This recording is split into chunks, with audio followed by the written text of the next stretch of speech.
I spent 30 years as a nurse, and I watched hundreds of people die. And the ones I worried about most, the ones I stayed late for, the ones I held the hand of through the night, were the ones who had no one. I was 72 years old when I died myself. And what Jesus showed me about the people who die alone has changed everything I thought I knew from 30 years of standing beside those beds. No one dies alone. Not one single person. And when I came back, I could not rest until I told someone. My name is Eleanor Hayes. I was a registered nurse for 31 years hospital work, the last 12 in palliative care. I have sat with more dying people than I can count, and I can tell you that the question I was asked most often, not by patients, but by the families who had to go home and sleep and could not, was, will they be alone when it happens? Will there be someone there? I retired 6 years ago. I live alone now. My husband passed in 2018, and my children are spread across 3 different states. It was a Saturday afternoon in early spring. I was in the garden. Nothing dramatic. I bent to pull a weed, and something in my chest simply stopped. I lay down in the garden without meaning to, and then I was somewhere else. Before I came back, Jesus showed me 5 things about what happens at the moment of death, specifically for the ones who die without a human hand to hold. And what he showed me has made me a different woman. And I remember the garden. I remember the smell of the soil and the light being that particular gold that April light sometimes is. And then the sensation of the light changing, not dimming, but shifting. The way light shifts when a cloud passes, except the light became more rather than less. And the smell of the soil was replaced by something I cannot describe as a smell, except to say it was the olfactory equivalent of the word home. There was no tunnel for me. There was simply a transition from one quality of existence to another, the way you move from one room to another through a doorway. And on the other side of that doorway was stillness. A stillness that was not empty. A stillness that was full of presence and attention and something that felt like welcome. The way a room feels when the people inside it have been waiting for you and are genuinely glad you arrived. And then the light gathered into presence, and I was standing before Jesus. I want to tell you something about that moment that I did not expect. After 31 years in medicine, I had developed what I can only describe as a professional distance from mortality. Not from lack of care, from the opposite. You learn to step a few inches back from the full weight of it, or you cannot keep showing up. And I had carried that professional distance into my faith as well without realizing it. A slight, managed, a responsible distance from the full heat of what I said I believed. In his presence, that distance dissolved completely. What I believed I knew became, in an instant, something I simply knew.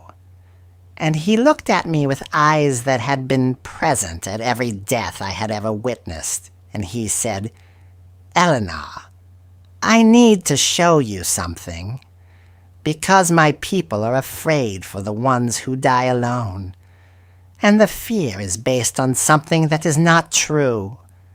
The first thing he showed me was a death, a real one. An elderly man in a hospital room, the kind of room I had stood in hundreds of times. No family. A nurse occupied down the hall. Monitors. The institutional quiet of a room where someone is running out of time. And then he showed me the same room the way it actually was. The room was full Full is not even the right word.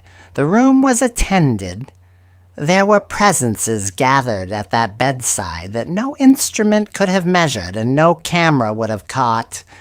And at the moment the man's breathing changed, at the precise moment of his crossing, something happened in that space that I cannot put into language except to say that he was received, not abandoned, not falling into darkness alone. Received. The way a child is caught when they jump from a height into the arms of someone who has been standing there the whole time, entirely prepared. He said to me, "Eleanor, there is not a single death in human history that I was not present for. Not one. The loneliness the dying sometimes feel in the final hours is real. I do not dismiss it. But it is a loneliness of the flesh, not a loneliness of the soul. At the moment of crossing, no one crosses alone. I have never once let that happen. I could not speak. I just stood there in that light and thought of every patient I had ever worried about leaving, every one of them. The second thing he showed me was something that, as a nurse, I had witnessed glimpses of without fully understanding. He showed me the final hours before death, and specifically what the dying begin to perceive as the veil thins. I had seen it in palliative care. Patients who seemed confused, talking to empty corners of the room. Patients who said the names of people who had died decades before. Patients who reached up with both hands towards something above them that no one else could see. He said, "They are not confused. In those final hours, the capacity to perceive what has always been present simply widens. What looks to medical observers like disorientation is, in many cases, the beginning of recognition. The people they are speaking to are there. The faces they are reaching toward are real. The conversations are real. I allow the opening to begin before the crossing so that the journey, when it comes, is not into the unknown, but into the already familiar." I wept at this. As a nurse, I had charted those moments as symptoms. Confusion. Terminal restlessness. And he was telling me that what I had been observing was the beginning of arrival. The third thing he showed me was something I have thought about every single day since I came back. He showed me that the final conscious orientation of the heart at the moment of death matters. Not in a punishing way, not as a test to pass or fail in the final second, but in the way that the direction you are facing when you walk through a door determines what you walk into first. He said, "I do not judge my children by their worst moments. I see the whole life. But I want you to tell my people this. At the end, turn toward me. Not with perfect words, not with a formal prayer. Just turn, even a whispered yes, even the thought of my name. In the last moment, simply turn toward me, and I will meet you at the door." He showed me people at the moment of death whose last internal motion was toward him, not dramatically, not eloquently, sometimes just a flicker, like a candle turning toward a window. And the crossing was a coming home, and he showed me his longing, and there is no other word for it. It was longing, for the ones whose last moment was turned away, carrying fear or confusion or unfinished business, not condemnation. Longing, as if he was saying, "I was right there. I was right there at the door. I wish they had seen me." The fourth thing he showed me was not about the dying. It was about the living. He showed me the particular weight carried by people who had lost someone they feared had died outside of faith. A parent, a spouse, a child who had walked away and never came back. And those people were carrying grief with an extra layer of dread sewn inside it. The fear that not only had they lost someone, but that person was lost in the eternal sense.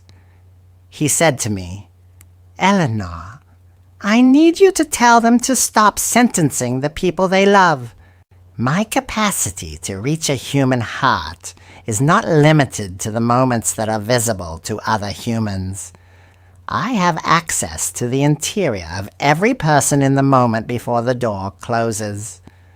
What passes between me and a soul in that final instant is not something that can be observed or reported. Trust me with the people you love. Grieve them, miss them, but release them to me.